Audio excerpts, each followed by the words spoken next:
Hey gardeners, welcome back to the channel. In today's video, we'll be covering 5 plants you should add into your garden if you want to add some color.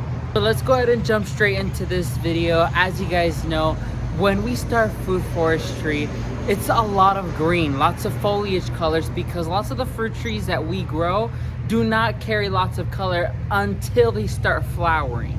So it's good to add some colors, as that will attract the pollinators and give you a better yield. So coming in number 1 is crepe myrtles. As you can see with the one right behind me, they come in a wide range of different shapes, sizes, colors, and even foliage color. Here in Florida, you can see them growing all over the place because they're low maintenance, easy to grow, and they offer a great pop of color. The one behind me is a red flowered crepe myrtle, and the foliage is actually a deep purple color. Now, these are the types of plants I absolutely love because of the contrast it gives. Now, on a side note, crepe myrtles during the winter and fall seasons, they tend to go dormant. So they drop all their leaves and their flowers, so they don't provide any color then. However, when it comes to the warmer temperatures like spring and summer, they go all out and give you an amazing show to enjoy. Coming in number 2 is a foliage plant. Although it's just foliage, it provides a great pop of color, which is the variegated Mahoy hibiscus. So this one I actually grew from cuttings, and as you can see with the leaf, it is almost like a variegated leaf, almost like an albino type hibiscus.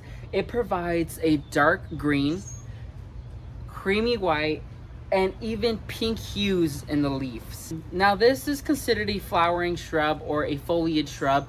However, I've seen these plants get huge and reach tree stature. It's a gorgeous plant, prolific performer, low maintenance, easy to grow, heat resistant, disease resistant. It's a very good plant for beginner gardeners and great to incorporate in your landscape if you want a more sharper look. Not to mention, I'm gonna actually get some cuttings of these and actually try forming these into topiaries. Now, coming at number 3 is the pagoda flower. You can see how huge this flower is. Like, compared size to my head, this one is a huge flower. However, by seeing it, it's a very vibrant orange color. I almost want to call it coral because it isn't so deep orange, if not like a coral color. It is great for any food forest garden. Why? Because not only does it attract pollinators, it's also a medicinal plant.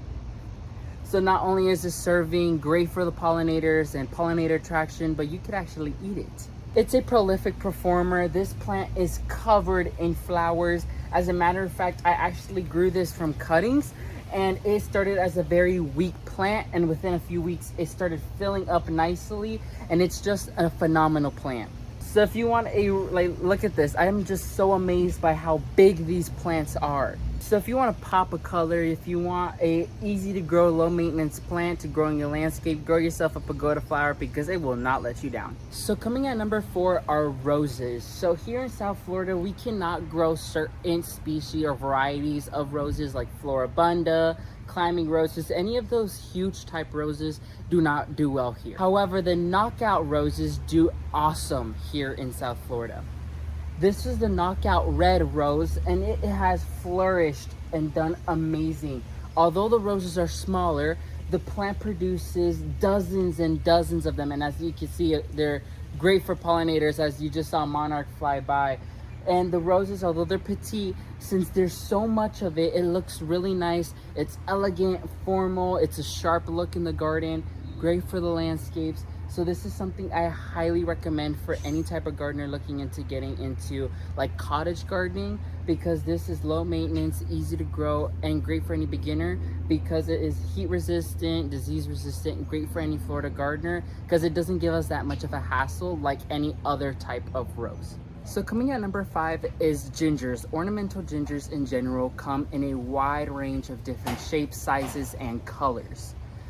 Especially my personal favorite are the torch gingers, as they bring a great look of formality into the garden. However, they come in a wide range of different colors. My personal favorite one is the one I have here in my garden, which is an orange with a white flower. Great, perfect for my garden as it blends in nicely with the rest of my garden. I absolutely love it. Now there's a wide range of different species of gingers. There's shampoo, spiral, the red button gingers. There's lots of gingers that are actually edible. The red button ginger is right behind me, and those are actually edible, and they add a good color to the garden.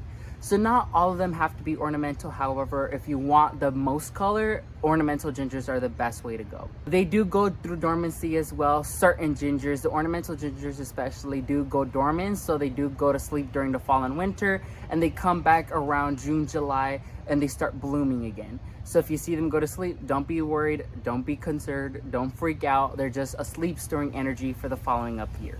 So leave me down in the comment section down below, what is your favorite plant to grow for a good pop of color in your garden. Make sure to leave a like underneath this video to show your support, and if you're not subscribed already, make sure you do so.